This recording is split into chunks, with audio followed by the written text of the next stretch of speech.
Welcome back, guys. If you're new here, my name's Amanda, and usually I'm filming with my boyfriend Daniel. But we're starting something new. Do we not all love new things? I was thinking, because I love hanging out with you guys so much, and Daniel is always so busy, that I'm going to take over our channel every Wednesday. That's right. Every single Wednesday, you and me. I'm thinking we might call it something fun like Wild Wednesdays. I don't know. I love my double letters. But basically, every Wednesday, I'm going to come to y'all with a story time. Oh, yeah. Because I have so many crazy stories that you would not even believe. So I thought, why not, for your pure entertainment, share them with you and kind of have a little chit chat, get more personal. And yeah. So without further ado, this was a long intro. Now that we know what's going on, next week we can just get right into the story. Anyways, so this week I thought we'd start off with a bang.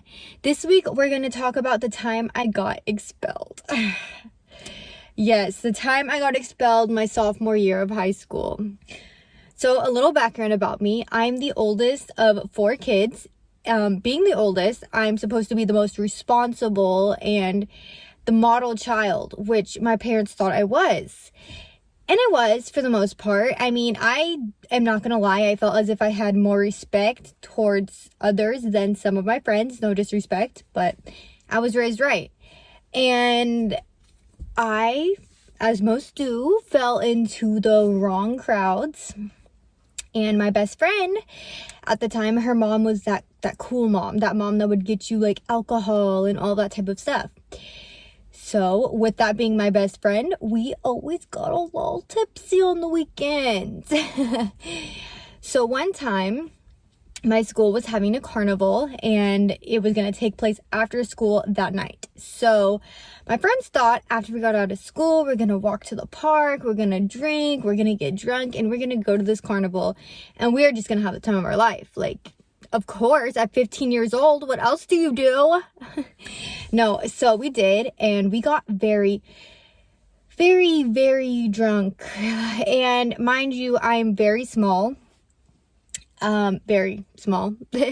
So even just a little bit of alcohol, like, made me very, very drunk.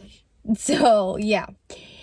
And so, let's set the scene. It was pouring rain. And where we were at the park was close enough to walk back to school. So we get super drunk and we think we're just like so cool. We just said, okay, it's almost a carnival. Let's walk back. Okay. Because no one is going to find it suspicious that when you get back to school, you're soaking wet. First red flag right there, right?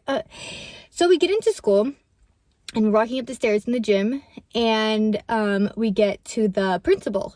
Of course, the principal is the one that's going to give us our tickets to get into the carnival. So we get up there, mind you, soaking wet. Our hair is drenched, our clothes are soaking wet. And we're like drunk. So I'm the first one to go up, and the principal is like, hey, like, are you drunk? Have you been drinking? Me not being in the right state of mind, I'm like, no. Thinking that she's going to believe me because, of course, if I tell her no, even though I'm super drunk and stumbling everywhere, she's going to believe me, right? Of course, because I said no. And she said, okay, Amanda, if you're not drunk and you haven't been drinking, you will be fine for me to breathalyze you, right? My genius self goes, yeah, duh. So, at this moment, I should have just walked down the stairs and left campus. I should have just gone. It's a lost cause. We're not making it to the carnival. But no, Miss Confident Pants over here took it upon herself to be like, yeah, breathalyze me. I'm fine. So she takes us, me and my friends. It was me and 3 other friends. Mind you, it was me, 2 other girls, and a boy. So she takes us all to the sports med room, one of the classrooms, and calls the cops. Yeah, the cops got called on us too. And they came and the cops searched all of our backpacks, but drunk or not, we're not stupid. So we abandoned all of our stuff, like the alcohol bottles and all of that. We left that behind. We didn't bring it with us. So when he searched our bags, nothing. He found nothing. And so, therefore, he had no evidence into what we did, so he couldn't do anything about it. So my principal was like, are you serious? You can't do anything? These kids have been drinking. And he's like, but I have no evidence, so I can't do anything. And so then they breathalyzed us, and I wish I knew, or I wish I remembered what I came out as when I did the breathalyzer, but I don't. But I just remember it was like a lot, like for my body weight, like it was not good. And again, me thinking I'm a genius, that I can just outsmart this whole thing, when she told me to breathe into the breathalyzer. Mind you, this was my first time ever doing a breathalyzer, first and last, but I thought if I just barely blow or suck, or I don't even remember how to do it, but I just know if I barely did it, like, they're not gonna catch me. So I'm like, and she's like, Amanda, you need to do it more. And I'm like I don't know, I think I'm a genius all the time, apparently. So anyway, so they get all that, and they see like, hey, like, we're for sure drunk. So they sit us all down at the desks, because this is the sports med classroom. And they make us write a statement of who we got the alcohol from, where we did it, who we did it with, a whole statement.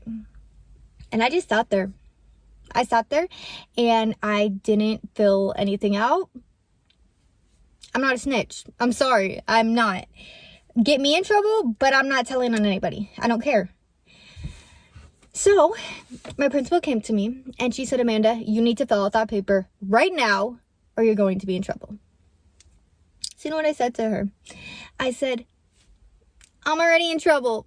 I mean, at this point, how much more trouble can I be in? My mom already thinks that I'm this great child that always follows the rules, and she's about to find out that I'm awful. I do not follow the rules.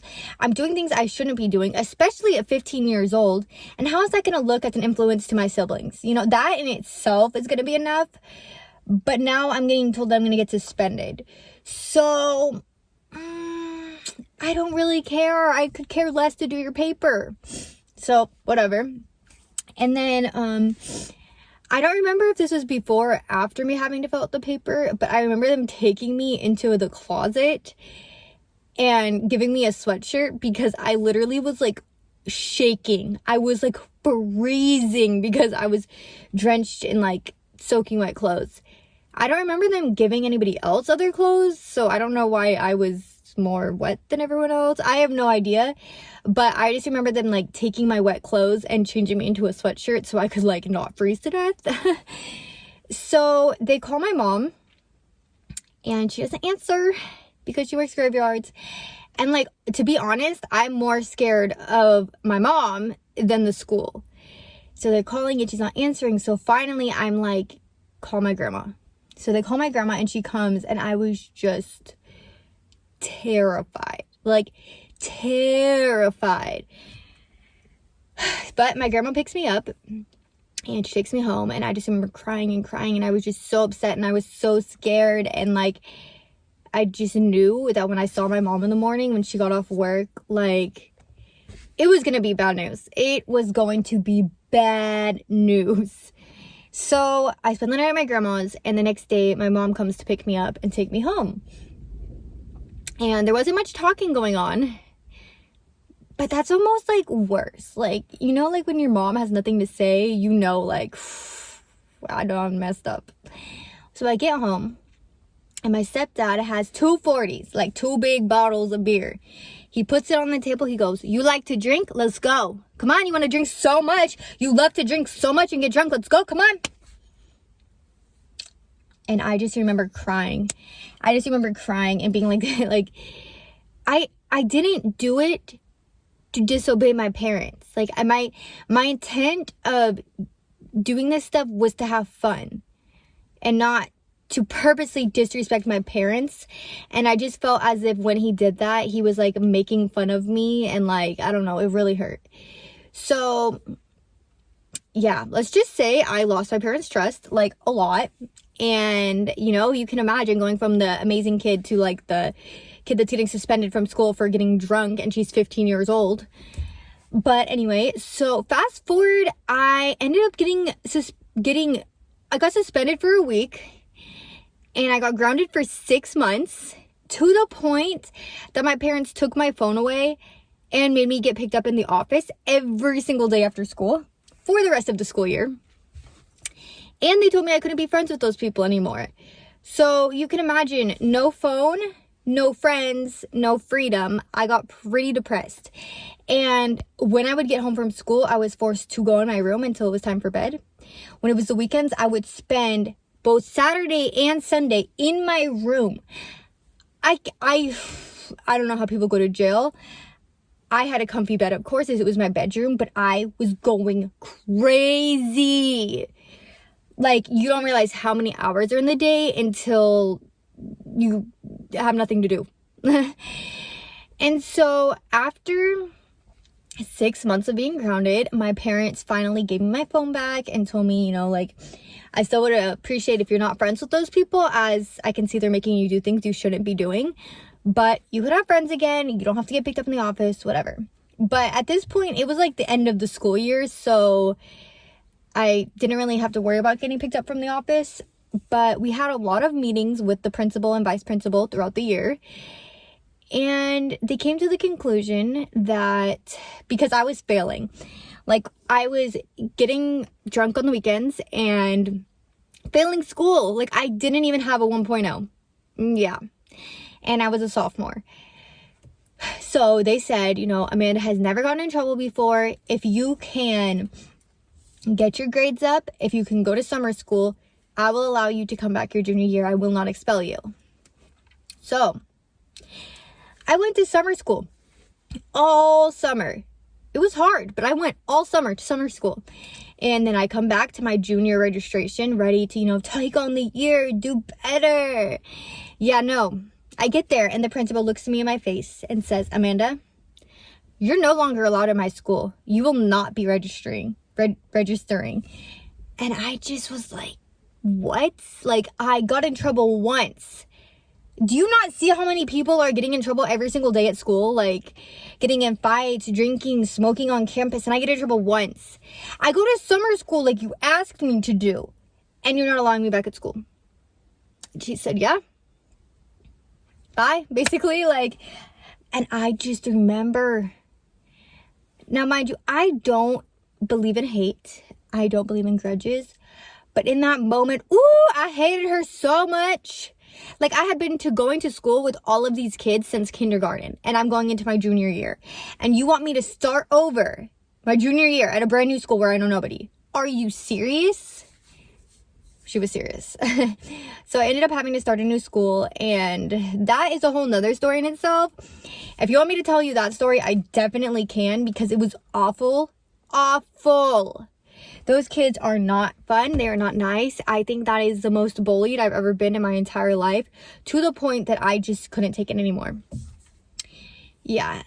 So yeah, if you want me to tell you about the story of me going to a new school my junior year, I definitely can. I have so many more stories to tell you guys. This is just the beginning, I swear. So, yeah, I hope you enjoyed my story. I'm definitely gonna get better at telling them. This is just the first one, but until next time, guys, I'm so happy that you came to listen, and I will see you next Wednesday. Bye.